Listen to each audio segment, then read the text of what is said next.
In this video, we will study about the pedigree analysis part 2. We were studying about the pedigree analysis. Pedigree analysis.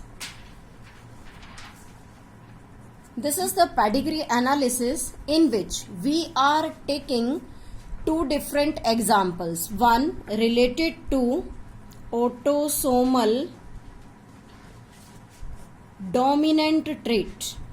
We are studying here autosomal dominant trait. Means the trait which always occur in a generation when the parent, or you can say any individual, have the dominant gene or dominant chromosomes. Because we are taking here the autosome. Autosomes means the chromosome that helps in controlling all the functions of our body rather than the sex chromosome. So this is about the autosome, and these autosomes in human body are 44 in number, or we can say that 22 chromosomes are there which control all the functions or all the traits of our body. We are taking here the autosomal dominant trait, but the question arises how we can show that this cross we are showing here with the help of a pedigree that is autosomal dominant or autosomal recessive. Now we are taking here few tricks to study whether we can study the autosomal or autosomal dominant and recessive trait, how we can find or how we can distinguish between these two. So first of all, first we can use that if the trait is dominant, if the trait is dominant, then it seldom skips a generation. Seldom skips a generation. Means कि अगर कोई भी autosomal dominant trait है तो उसमें कोई भी generation rarely ही skip होगी, वो ट्रेट हर जनरेशन में मिलेगा. सेकेंड, हम कह सकते हैं कि अगर हमें किसी पेडिग्री की पहचान करनी है वेदर इट इज डोमिनेंट और रिसेसिव, तो हम ये कह सकते हैं कि अगर किसी जनरेशन में मेल और फीमेल इक्वली अफेक्टेड हैं, male and female equally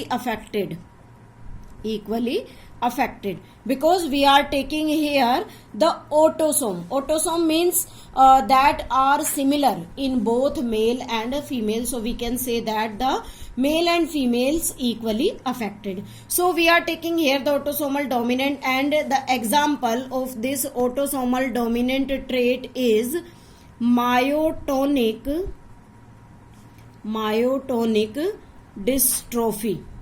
We will study about it in detail in the another video, but you have to understand that, or you have to remember that the autosomal dominant trait is myotonic dystrophy, means which always occur in an individual when the individual has autosome in dominant state. Here two dominant states are there. We can take capital A and small a, means this heterozygous condition also always show the dominant trait, and if we take homozygous condition, means both autosomes or both the chromosomes are shown by the capital letter. So in this homozygous state or in this heterozygous state, both of these has at least one dominant chromosome. So we can say that both of these having the autosome dominant, hence the trait always exists in the individuals. So let me start to solve it, how we can solve. And one thing is that if we are taking two small recessive gene, if we are taking two small recessive, means when the individual having these two autosomes in recessive condition, then it become normal. And if these two are present, then it always affected with this disease, because the disease is autosomal dominant. So when we starts our pedigree, then for the normal situation in all the individuals, these are normal, means not blackened, so we can show that these are always in normal situation, hence we can say that all are in you can say the recessive condition. This female is also affected, means this is also affected with the autosomal dominant disease. So let me explain.